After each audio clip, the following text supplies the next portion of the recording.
4, versículo 11 ao 13.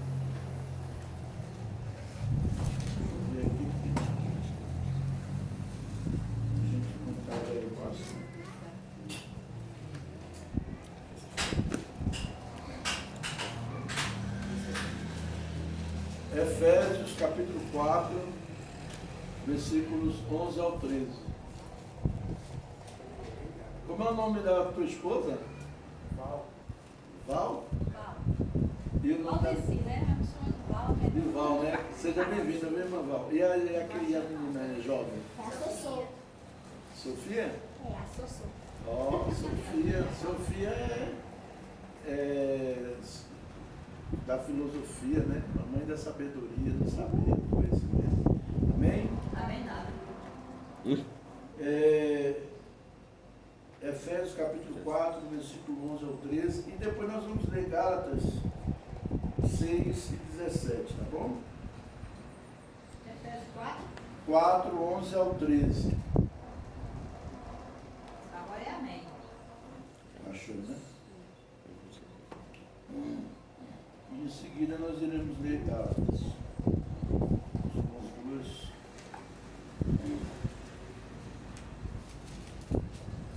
Nós falamos encerramos uma série de temas de pregação sobre batalha espiritual, né? Hoje nós queremos abordar outro tema. Efésios 4, versículo 11 ao 13. Todos encontraram? Diz assim: e ele mesmo concedeu uns para apóstolos, outros para profetas, outros para evangelistas e outros para pastores e mestres. Versículo 12: com vistas ao aperfeiçoamento dos santos para o desempenho do seu serviço, para a edificação do corpo de Cristo. Versículo 13: até que todos cheguemos à unidade da fé e do pleno conhecimento do Filho de Deus, a perfeita varonilidade, à medida da estatura, à medida da estatura da plenitude de Cristo. Amém? E Gálatas 6, 17. São os vizinhos dos dois, né? Gálatas 6, e o versículo 17.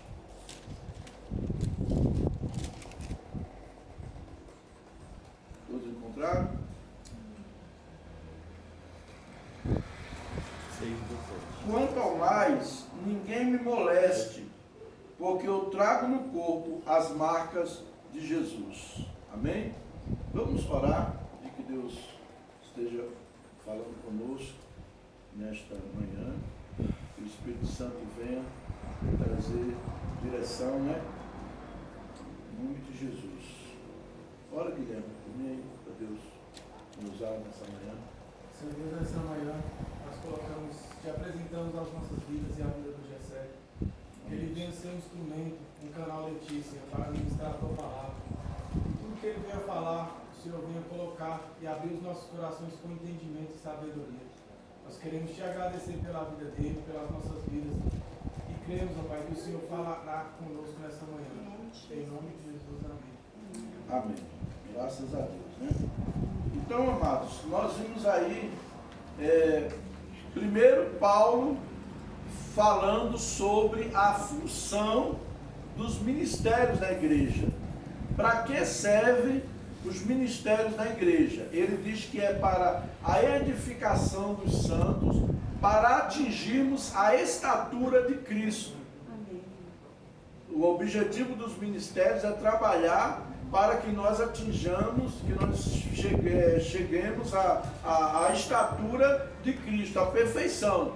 Nós ainda não atingimos a perfeição. Nós estamos trabalhando para que ela venha, né? E isso é preciso um bom trabalho.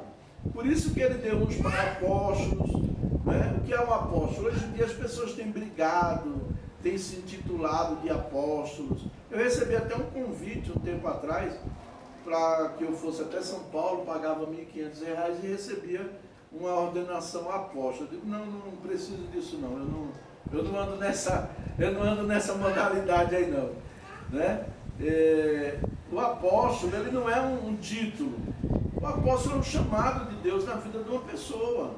A pessoa é vocacionada para ser um apóstolo, para abrir trabalhos pioneiros, para trazer vida no ambiente, numa cidade, né? Para manifestar a vida de Cristo, pegar uma igreja que está quase morta e trazer vida ali naquela cidade. Então essa é a função de um apóstolo. O profeta não é para estar mandando na vida dos outros, porque tem muitas igrejas que tem profeta para estar controlando a vida dos outros, e principalmente do pastor. Ah, pastor, Deus está me revelando que o senhor tem que fazer isso, tem que fazer aquilo. Não, Deus não faz assim. Deus não faz assim. Isso é meninice, né? O profeta é aquele que Deus dá uma direção. Nós estamos orando, buscando uma direção, onde nós vamos entrar, onde nós vamos todos juntos. E ali Deus vai levantar um profeta naquele ambiente para trazer uma luz. Por exemplo, a Bíblia diz lá em Atos 13, que eles estavam em oração e jejum, né? Na igreja de Antioquia, que Deus queria que eles fizessem. Eles estavam ali, e ali estavam os ministérios, e de repente o Espírito Santo disse: apartai-me a Saulo e a Barnabé para a obra que os tenho chamado. Pronto, Deus trouxe clareza, para trazer clareza, né? Não é para estar controlando a vida dos outros. Tu vai casar com fulano, tu vai mudar para a cidade e tal, cuidado. Depois nós temos aí o evangelista. Quem é o evangelista? O evangelista é aquela pessoa que tem um dom, é nele o dom, Deus deu a ele o dom, de atrair pessoas, de ganhar almas, de conquistar almas, né? Nós temos aqui um Gerson, que é um evangelista nato, chamado por Deus. Eu digo, Senhor, desperta o dom do teu servo. Mas o Gerson é um ganhador de almas. Eu sei disso, a gente sabe disso, né? Conhecemos o Gerson há um bom tempo. É um ganhador de almas. E aí, esse é o evangelista. Quando fala evangelista, já lembro logo. Já lembro logo dele também, eu lembro logo do Gerson. Pastor, o que é um pastor? O pastor é aquele que apacenta, que guia o rebanho, né? O pastor é aquele que o pessoal está dizendo, disciplina esse cara, expulsa da igreja. O pastor, não, peraí, calma, irmão, vamos ter paciência com ele. Todo mundo está vendo que a pessoa, né? Uma vez eu estava pastoreando na igreja e aí chegou os jovens, tem que pegar essa pessoa, eles cuidam da igreja, não sei o quê. Aí eu digo, peraí que eu vou resolver esse problema. Aí fiz um grupo de companheiros de julgo, lembra, Cláudia, naquela época? Companheiros de julgo. Aí peguei as pessoas, misturei, né? Não era todas, mas peguei as piores, que é considerada pelo público, né, como as piores, e as mais ou menos, as melhores, e misturei todo mundo ali e fiz um grupo de terapia já naquela época. Eu nem era psicanalista ainda. Eu já fiz um grupo de companheiros de julgo. E ali nos companheiros de julgo, aquelas pessoas que eram candidatas a serem excluídas, graças a Deus, Deus abençoou e restaurou aquelas pessoas, né?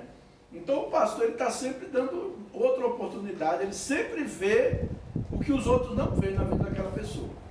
Todo mundo vê o pior, e o pastor só vê o melhor na vida daquela pessoa, né? E o mestre é aquele que tem o dom de Deus para abrir a palavra e trazer clareza, às vezes até alertar a igreja com relação a certas heresias.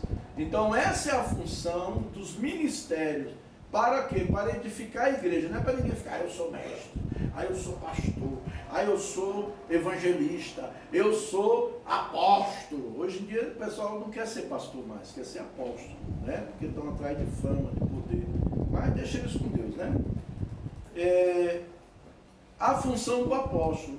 Aí nós vamos ver aqui em Gálatas 6, 17, nós encontramos os ministérios para levar à perfeição. E o versículo Gálatas 6, 17, quanto ao mais, ninguém me moleste, porque eu trago no corpo as marcas de Jesus.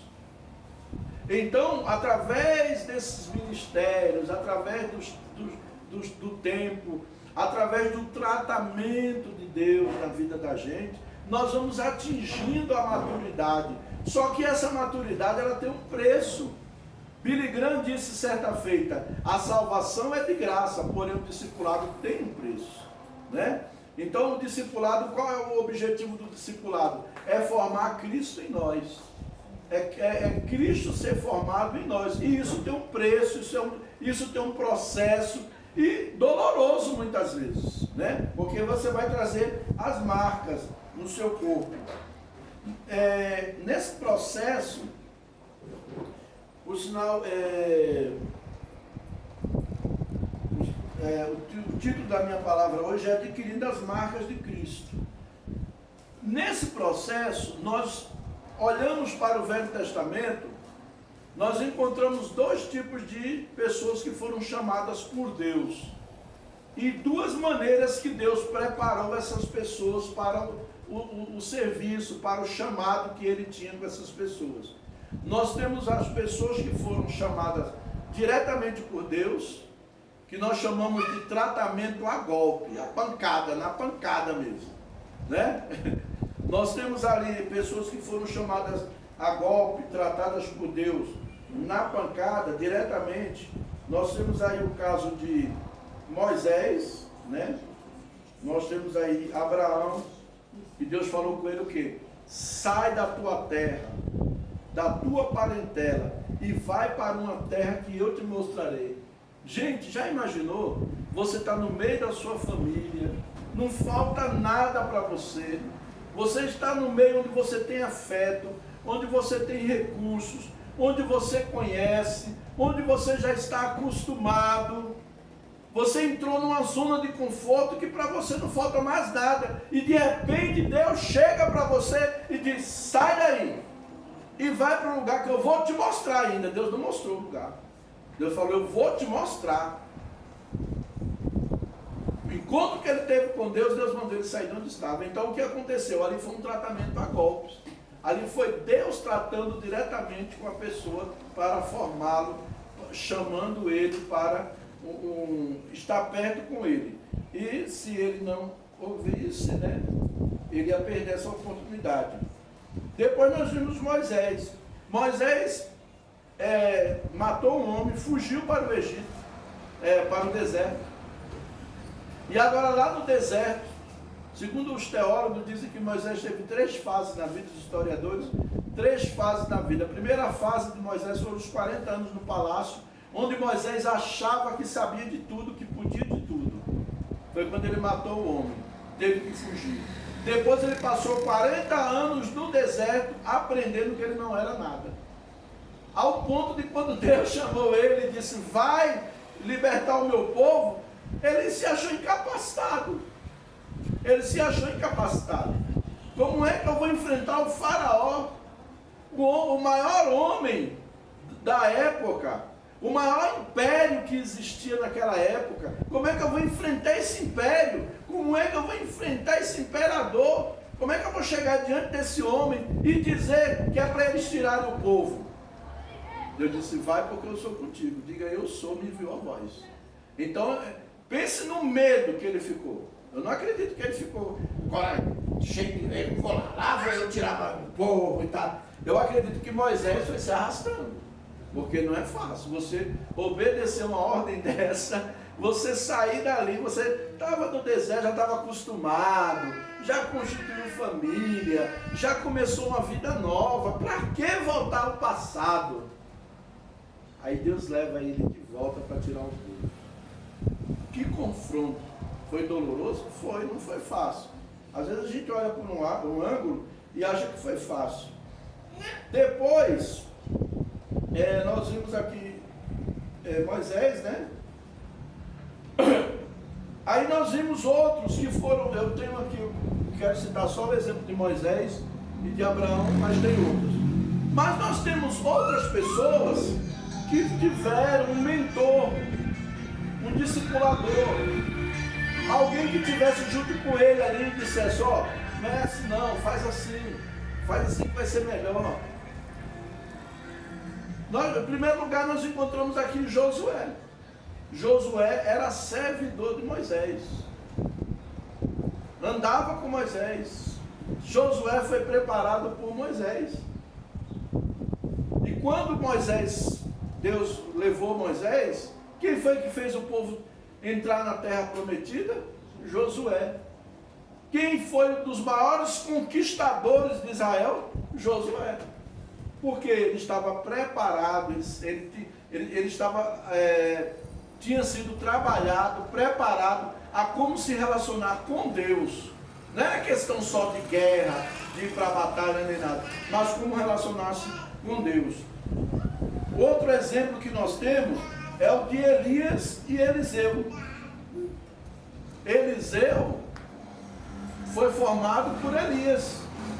E quando Elias foi arrebatado, você pode ver que todo milagre que Deus usou Elias para fazer, Eliseu fez 2 vezes, né? 2 vezes, foi o dobro. Ele caminhou com Eliseu. Isso veio fazer, ele caminhou com Elias. Isso fez entender porque durante muito tempo eu tinha medo de expulsar demônio, e um dia que eu entendi isso quando o pastor Almir Guimarães falou para mim: sabe por que você tem medo de expulsar demônio, Jessé? Porque você nunca andou com quem expulsa demônio. Você nunca andou com quem tem essa ousadia. Eu já era pastor e tinha medo de expulsar demônio, tinha mesmo. Então depois que eu aprendi, que eu entendi que não é dessa forma, que eu tinha autoridade em nome de Jesus, eu digo: sai da frente que chega eu, né? Aí eu fiquei atrevido até demais. Então nós vimos aí o caso de Josué, nós vimos o caso de Eliseu, nós vimos o caso de Samuel. Samuel foi cuidado por Eli, que era o sacerdote do templo. Então Samuel se tornou um profeta, que a Bíblia diz que ele julgava o povo, e nenhuma palavra que que saiu da boca de Samuel, Deus deixou ela cair por terra. Foi um homem bem preparado. Infelizmente, Eli não soube preparar os filhos, mas soube preparar Samuel. E nós encontramos também aqui, depois nós vemos os discípulos, os 12 discípulos, que Jesus chamou e discipulou, e andou com eles, caminhou com eles, mostrou como era que tinha que fazer as coisas, entendeu? E agora Jesus deu a ordem: vão e façam discípulos. A visão do reino de Deus não é a gente montar igreja, denominação, essas placas, tudo é homem, tudo é homem. A gente bota uma plaquinha aí para identificar, a pessoa saber que a gente é um grupo, que se reúne no lugar, mas tudo é o homem. Ah, Deus mandou eu fundar as assembleias. Não, Deus não mandou nada, né? Deus mandou o Wesley fundar a igreja metodista, né? Deus não mandou nada. Deus mandou Lutero fundar a igreja luterana. Deus mandou John Knox fundar a igreja presbiteriana, Calvino. Não mandou nada. Deus não mandou ninguém fundar denominação nenhuma. Deus não mandou ninguém fundar denominação nenhuma. Deus mandou fazer discípulos. Vão e façam discípulos. E é por isso que nós precisamos, para fazer discípulos, nós precisamos trazer no nosso corpo as marcas de Cristo. Porque fazer discípulos não é fácil. Fazer discípulo não é fazer alunos. O aluno, ele não participa da vida do seu mestre. O aluno está ali na sala de aula. Ele conhece o seu mestre parcialmente. O discípulo não. O discípulo é transmissão de vida. Você vai transmitir vida para o seu discípulo. Eu me lembro uma vez, teve uma moça cantora numa igreja, uma igreja famosa, e ela era cantora. E chegou lá na minha casa, aí foi ao mercado com minha filha. Minha menina pequena. Quando a menina chegou branca, da cor dessa parede aqui. Aí a gente já ficou preocupado, né? Aconteceu alguma coisa, minha filha ficar branca desse jeito. Foi com a cantora no mercado e voltou assim. Aí minha filha mais velha, né, falou: pai, a fulana escondeu uma barra de doce dentro do vestido. Aí com ela. E eu falei para ela mandou eu ficar quieta. Minha filha se assustou com aquilo. Aí eu chamei ela, falei: vem cá, senta aqui, vamos conversar. Por que você fez isso?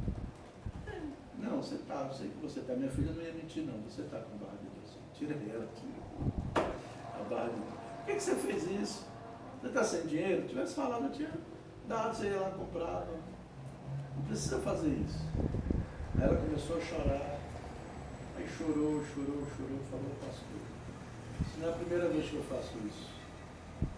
Eu faço isso em vários lugares, na casa das pessoas. Eu faço isso.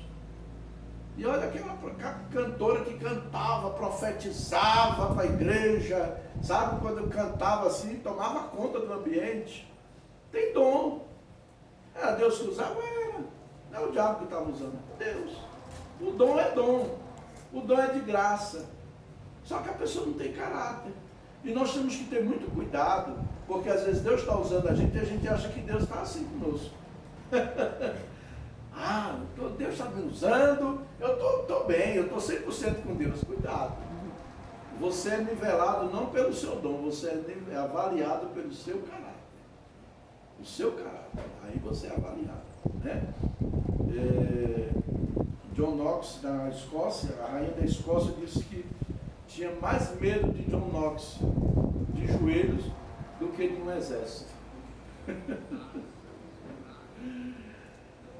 George Miller, um dia Anderson Taylor falou assim, George Miller, recebi uma carta de George Miller, que privilégio. George Miller é um homem que quando ora, o céu para ouvi-lo. Já pensou? Você ser uma pessoa que as pessoas dizem isso de você? Luiz, quando ora, o céu para ouvir. Eu tenho mais medo do Gerson orando do que de um exército. Já pensou? Que testemunho tremendo. Mas só faz isso quem é discípulo. Só tem um testemunho desse quem é discípulo de Cristo. Quem é discípulo de Cristo. Né? Então nós precisamos. Quais são as marcas que Cristo trouxe no corpo? Aí a gente. Essas marcas, claro que essas marcas vieram com o pacote, né? Vieram com o pacote. Aí nós vamos falar das marcas e do pacote. Primeira marca é a renúncia, Marcos capítulo 8, versículo 31. Jesus disse aos discípulos, todo aquele... Deixa eu ler o texto. Eu já fui bom em decorar. Marcos 8 e 31.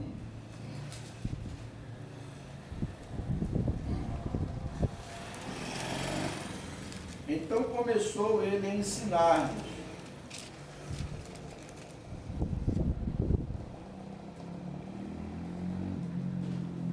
Aliás, 31 não, 34. Então convocando, Marcos capítulo 8, versículo 34, tá?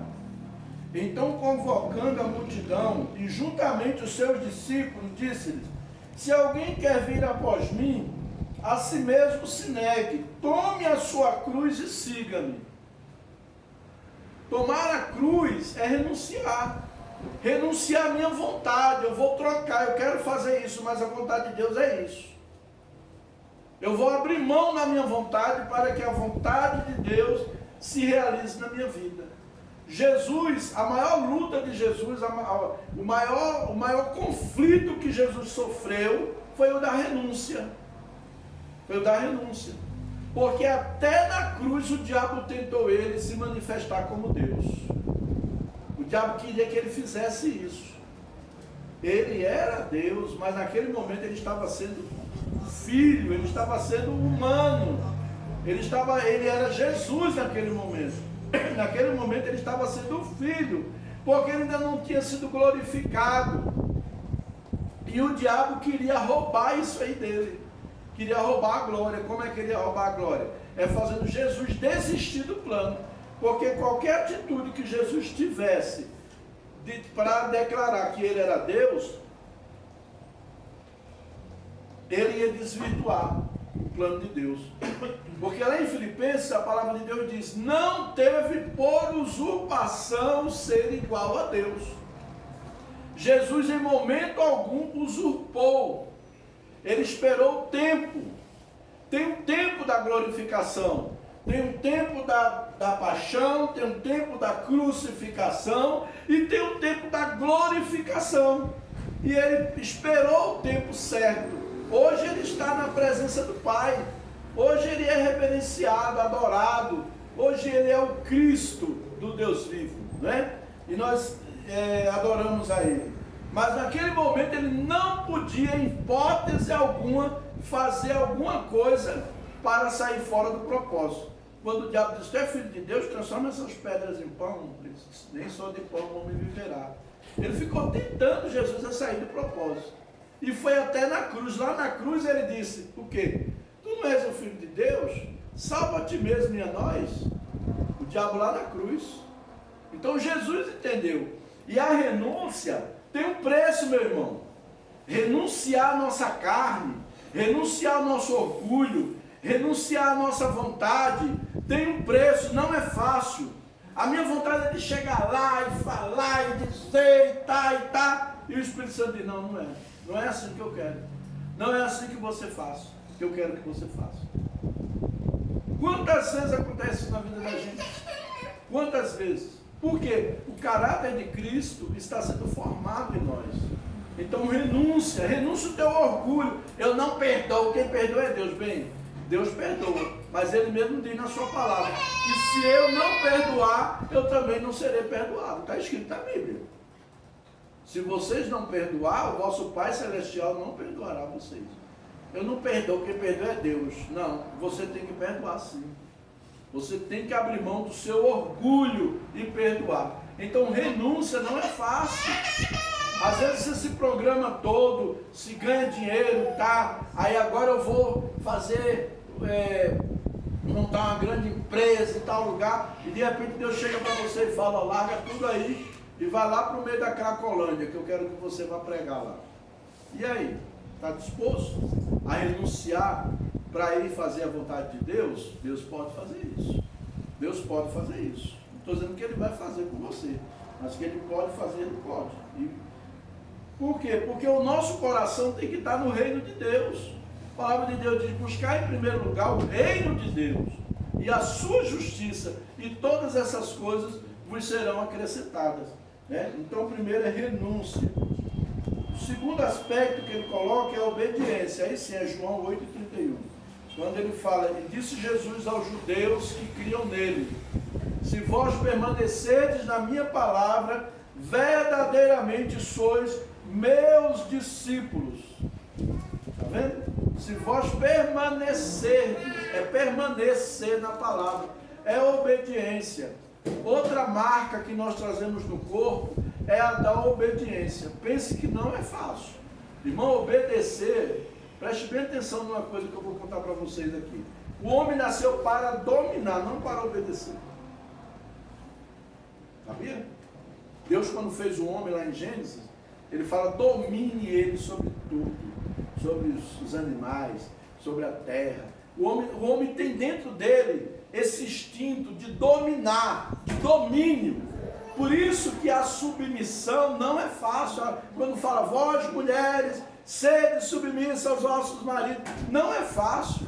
Não é que a mulher é capacho, o marido vai pisar ela, né? Não é isso. Mas ela vai andar submissa. O que é andar em submissão? Em obediência à missão que Deus tem para o marido. É o marido quem conduz, é o marido quem leva a família, é o marido quem dá a direção dentro de casa. Ah, mas eu sou profeta, Deus está me revelando.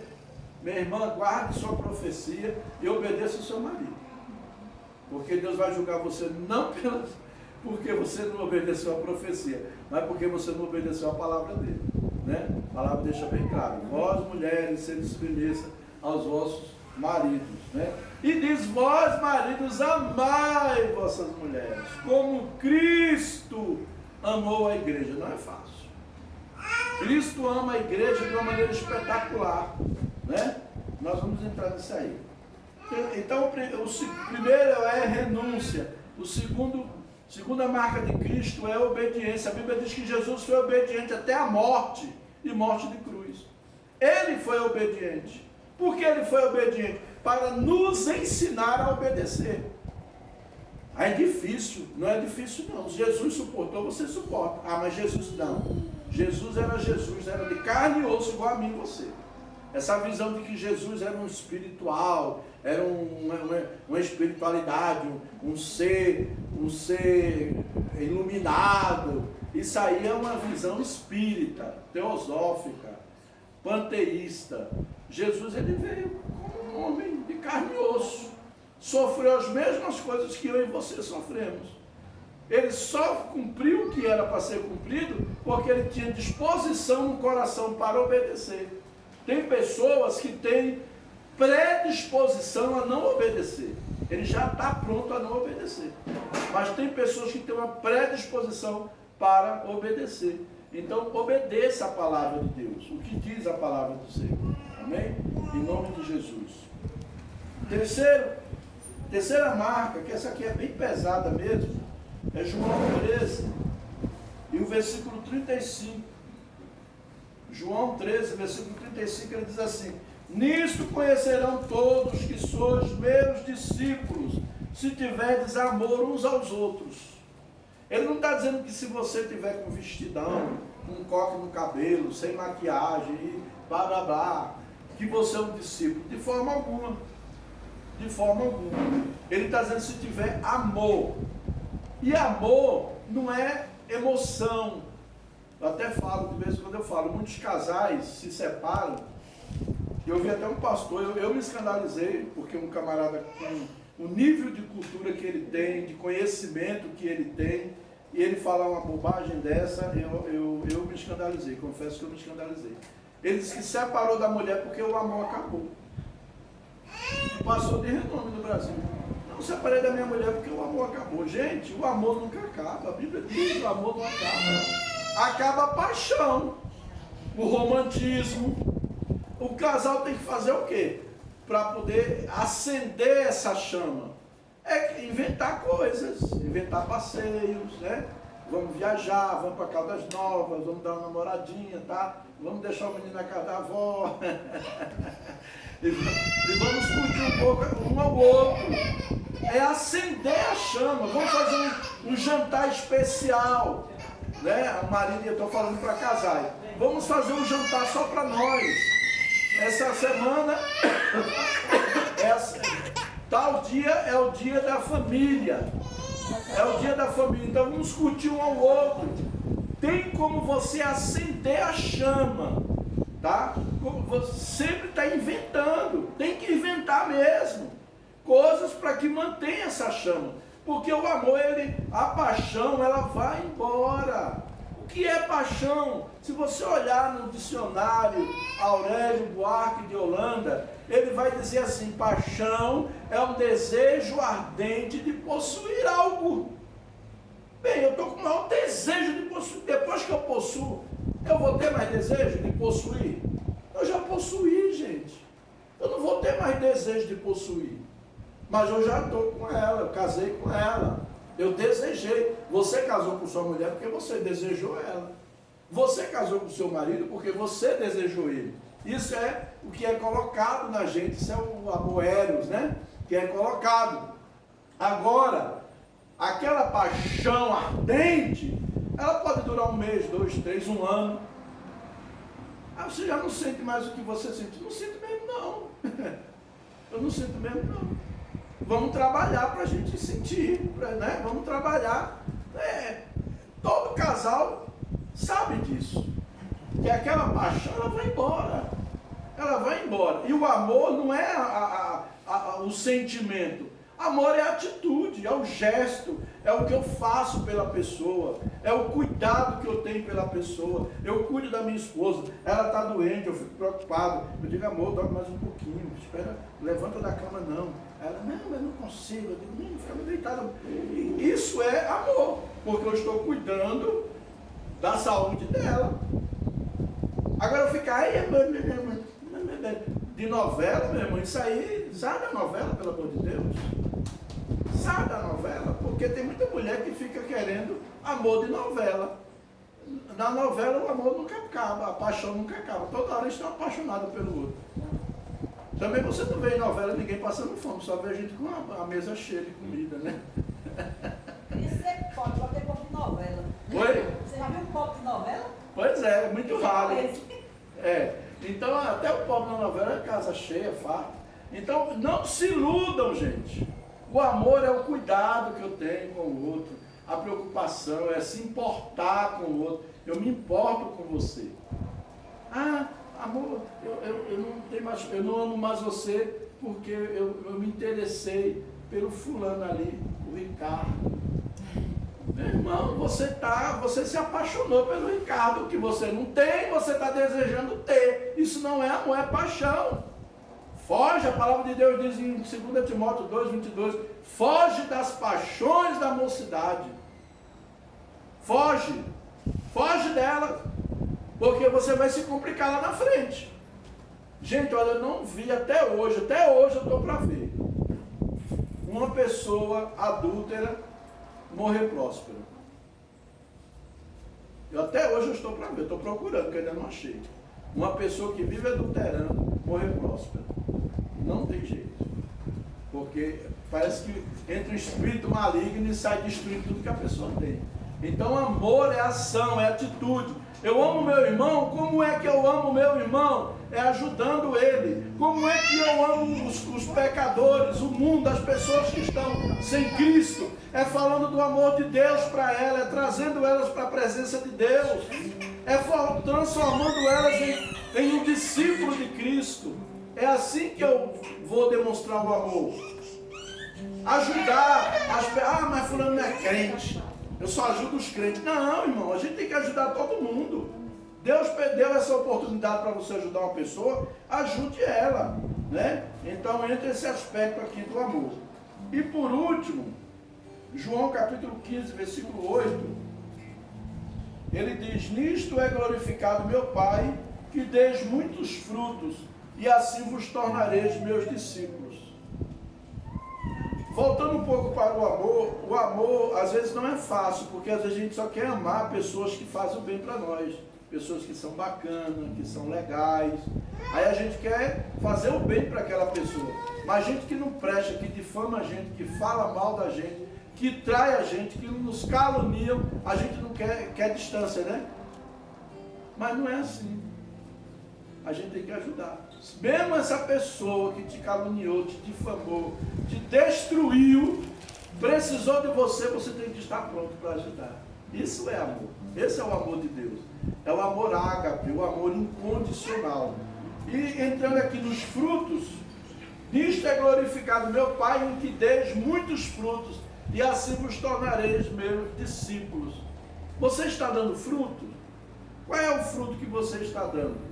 Nós temos dois níveis de fruto. Nós temos o fruto espiritual do nosso caráter, onde nós vamos ler em Gálatas capítulo 5, vai falar sobre o fruto do Espírito, amor, paz, longanimidade, benignidade, mansidão. São o quê? Os frutos do Espírito que estão sendo produzidos em nós.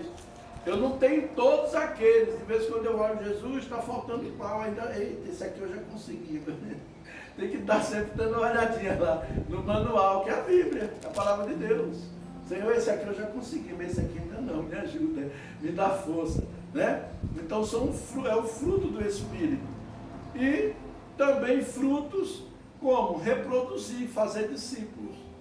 Como é que eu faço discípulo? Fazendo amizade, aproximando das pessoas. Não é só chegar lá, Jesus te ama e eu também. Eu me lembro que eu era novo convertido, lá em Recife, em 1981 ainda, tem tempo, né? Muitos nem eram nem nascidos nessa época. E ali eu estava evangelizando nos hospitais. E na hora que nós saímos com a equipe, eu já era líder do grupo de hospital, já. Eu tinha pouco tempo de crente, mas eu já era líder do grupo de hospitais. Nós tínhamos 25 pessoas que saíam aos hospitais no domingo para evangelizar, visitar os enfermos. Aí, depois que a gente terminava, sentava, conversava para fazer uma avaliação como foi o evangelismo. Aí teve um rapaz que disse, aí eu evangelizei 3, você, eu evangelizei 1, você, eu evangelizei 2, e você? Eu evangelizei 66 pessoas. Eu falei, o quê? Em 1 hora de visita, no período de visita, você evangelizou 66. Evangelizei sim. Eu falei, como foi? Mostra, vamos sentar aqui, gente. Aí sentei lá no Parque 13 de Maio, lá no Recife. Aí sentei o pessoal lá no parque, falei, gente, vamos ouvir aqui esse irmão que evangelizou 66 pessoas no horário de visita no hospital. Para mim isso é inédito e a gente tem que aprender com ele, né? Aí sentamos todo mundo, ele falou, eu pegava um folheto e entregava para Jesus te ama e eu também. Jesus te ama e eu também. Jesus te ama e eu também. Jesus te ama e eu também. Isso não é evangelismo, irmão. Você panfletou. Você entregou folhetos. Aí sim, evangelizar. O que é evangelizar? Evangelizar é apresentar o plano de salvação para a pessoa. É falar sobre o plano de salvação. É como nós utilizamos as 4 leis espirituais para evangelizar, né? É o plano de salvação. Isso é evangelismo. Agora, Jesus te ama e eu também. Não, você está entregando um recadinho, uma mensagem para ele ali, tá? Mas nós precisamos o quê? Dar frutos, nos reproduzir. Eu vou ver que o meu discipulado está bem, sabe quando? Sabe quando eu vou olhar assim e dizer, poxa, o meu discipulado está funcionando? Quando eu vejo a minha 4ª geração. Quando eu vejo a minha 4ª geração de discípulos, de pessoas que eu discipulei, não são meus, são discípulos de Jesus. Quando eu vejo a 4ª geração, eu digo, rapaz, realmente o meu trabalho está dando resultado. Porque eu estou vendo a 4ª geração fazendo discípulos. Então vamos fazer discípulos. E a gente, para fazer discípulos, faz o quê? Faz amizade. Amizade na sua rua. Na sua rua, não é para falar mal dos irmãos da igreja, do culto que você viu lá, o cantor estava tocando e desafinou. Nada disso, não. Você está ali para...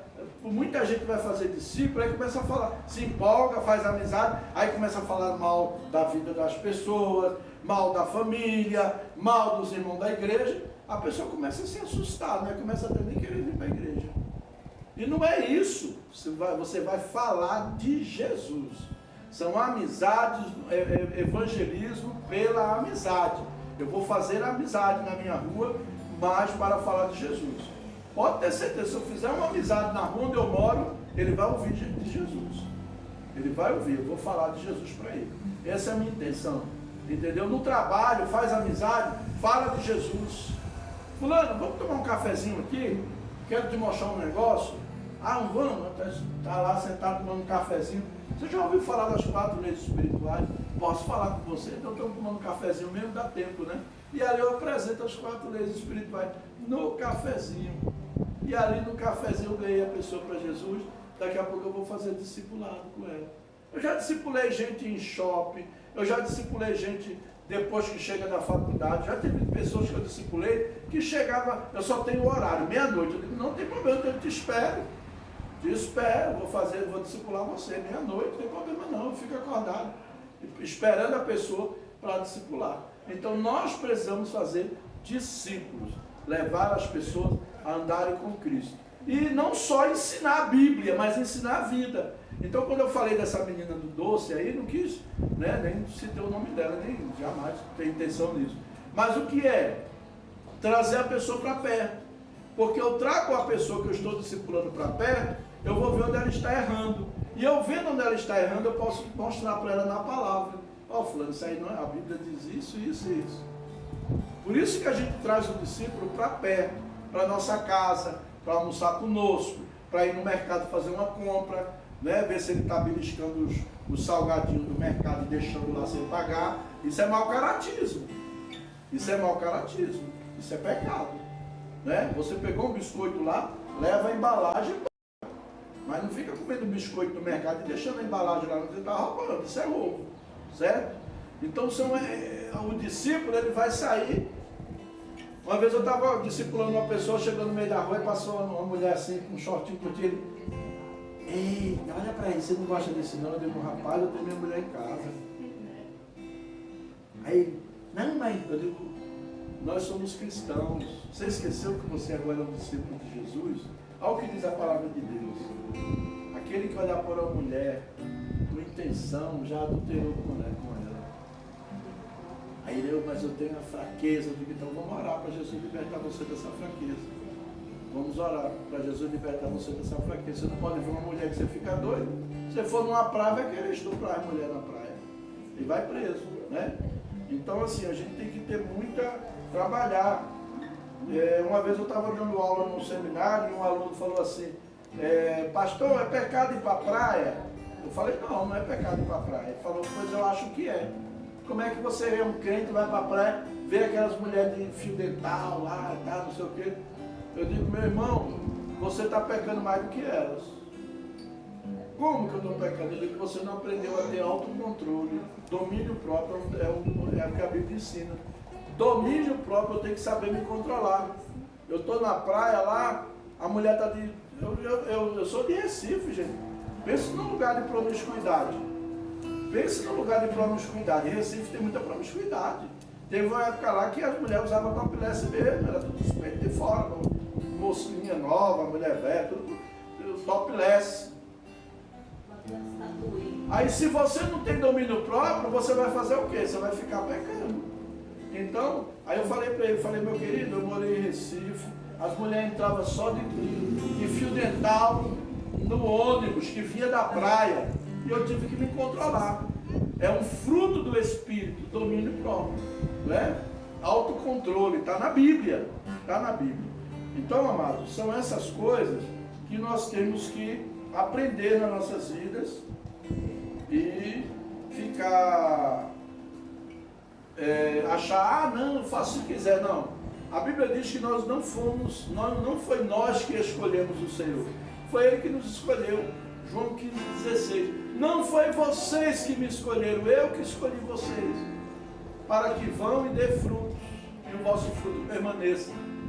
Você está aqui não é porque você é bonzinho, é o rei da cocada preta, ou da cocada branca, cocada azul, seja lá qual for a cocada, não é por isso. Você está aqui porque Jesus se revelou a você e você compreendeu a mensagem do Evangelho através do Espírito Santo na sua vida. Amém? E que nós possamos ser verdadeiros discípulos de Jesus. Que nós possamos trazer as marcas de Jesus, mesmo com dor, mas vamos fazer o que a palavra de Deus nos ensina a fazer. Porque nós vamos herdar na eternidade o nosso galardão e nós vamos estar com o Senhor para sempre. Para sempre nós vamos estar com Ele. E vamos dar frutos. Porque à medida que a gente pratica o Evangelho, a gente dá frutos. Jesus não mandou a gente fazer crente. Crente, até o diabo a Bíblia diz que ele crê tanto que estremece. Mas fazer discípulos. Esse é o chamado. Amém? Então vamos orar, colocar nossa vida na mão de Deus. Vamos oferecer nossa vida na mão do Senhor e dizer, Senhor, aquelas áreas que o Senhor ainda não controla, eu ainda não entreguei o controle, eu quero entregar nesta manhã o controle, em nome de Jesus. Aleluia.